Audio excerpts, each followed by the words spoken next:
Hey everybody, good Thursday morning, top of the morning to you, 8:15. You ever wake up some mornings and you just kind of feel alive and awake, and you wake up some morning, you're like, yeah, you stiff, you're tired, you like, oh, I got to get out of here. And then some mornings you wake up, and at least this morning I woke up just almost feeling hyper and awake, and it's going to be a beautiful day. It's like spring here in Atlanta. Just beautiful today. I'm going to go ahead and get my morning walk out this morning. Ava's here today. She's off today. And get our morning walk out and just get the day started enjoying it. Anyhow, shut up, Eddie. Go and read the post. Jill and the gang, Jill's my daughter, head up to Manhattan Tuesday for about a week. Jill is going to be worn out because she is working 3 12-hour days, Saturday, Sunday, and Monday. And right before they all fly out on Tuesday morning. Jill, my daughter, seems to have overcome all the butterflies and insecurities of stepping back into the workforce. I should have had this over here. That's what's off about it, ain't it? It's hell getting old, y'all. You forget to do things. Jill seems to have overcome all of the butterflies and insecurities of stepping back into the workforce after being out of it for 12 years. When I asked her a week or so after she started working, how was that going? She said, well, Daddy, once I realized these people don't know no more than I do. They just winging it like I am half the time. And she says, I'm okay, she simmered down, as the skit on Saturday Night Live. Simmer down now, simmer down. I'm hyper, ain't I? Yeah, simmer down, Eddie. Maybe every family has that one really smart person that everybody kind of looks to or turns to. Jill would be that in our family. Anytime something big ever pops up or something's going on, one of us will say, well, just call Jill and see what she says about it. London and Paris popped up out of the blue. It's nice that I have been to both cities several times. It will be odd to be on the red carpet at the National Theatre in London. Red carpets are just kind of not my thing. I mean, yeah, they're okay, and it's a lot of energy and hoopla and all like that. But I know Ava loves all that mingling and elbow rubbing and cameras taking pictures and interviews and flashes, and to me, I'd rather have a Mars candy bar standing off in a corner somewhere with a candy bar in my pocket, taking me a bite every now and then, wanting to go sit down. As I've got older though, I've tried to learn in any situation just to breathe in and enjoy and take in the moment to enjoy it, not be a party pooper or Debbie Downer. I don't feel the need to sightsee so much like I have in the past when I get to London. Windsor Castle. That's interesting.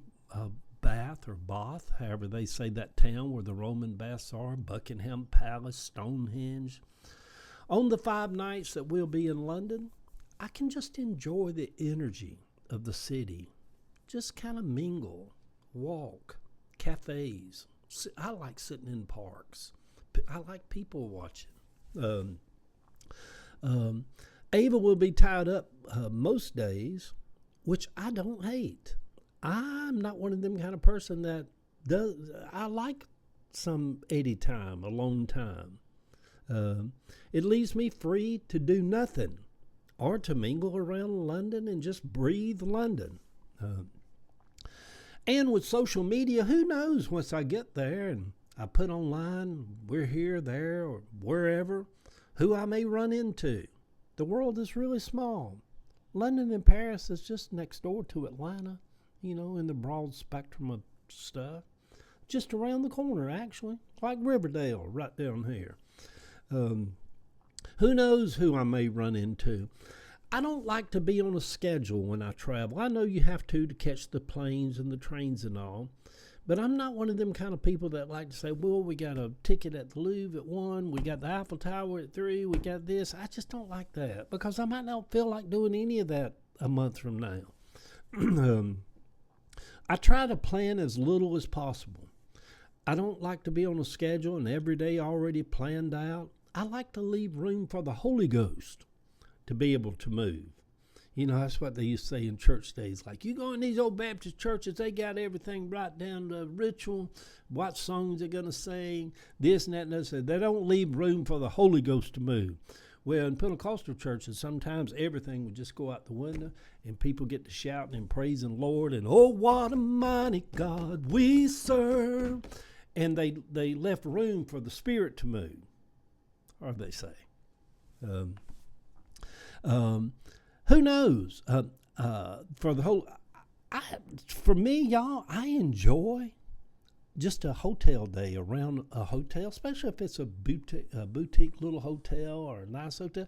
I mean, to me, a perfect day would be being in a nice hotel in New York City with it. Torrential snow's coming down. I'm just sitting in the lobby looking out at the street, the snowfall. I don't even have to leave the hotel.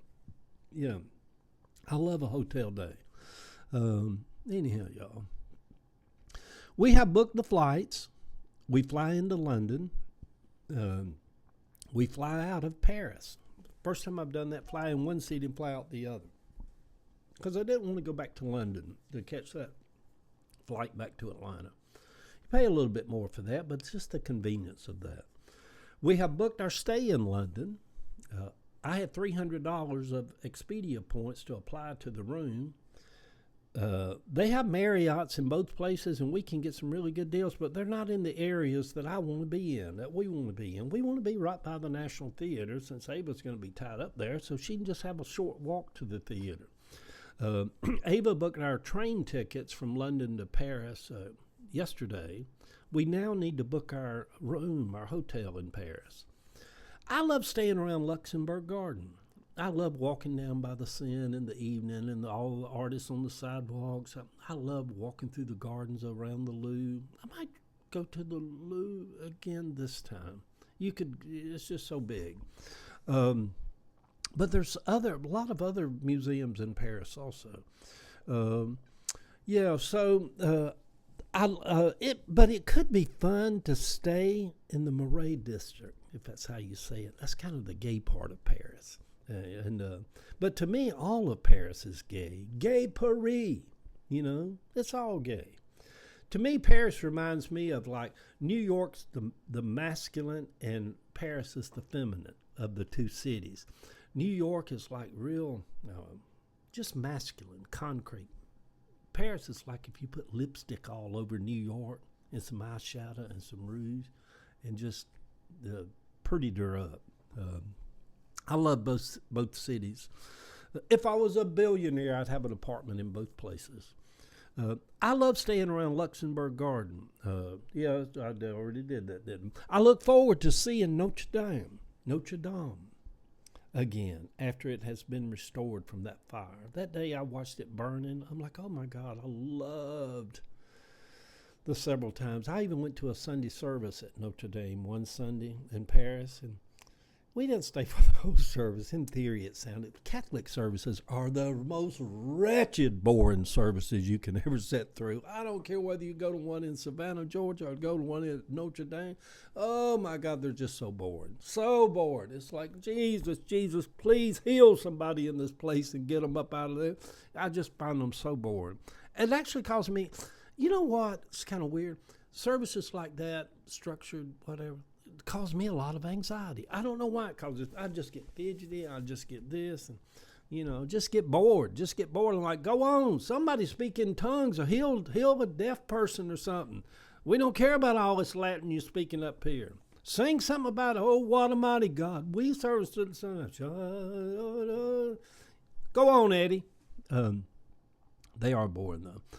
I just have to get over, y'all. I just have to get over those 9 and 10 hour flights. The bumping, the jerking, knowing I'm out over icy dark waters in the middle of the night. That would be a god-awful way to die, wouldn't it? I know I shouldn't think these things, but it's hard not to at 4 a.m. when you look out the window and it's dark outside. I could take a pill, but I won't. I don't want to see a colonial woman churning butter out on that wing, bridesmaid. Good Thursday morning, sweet people. 2026 sure is already taking a lot of twists and turns. I need to find a bathtub today for the Key Roadhouse. My time is up. I call upon the airplane Jesus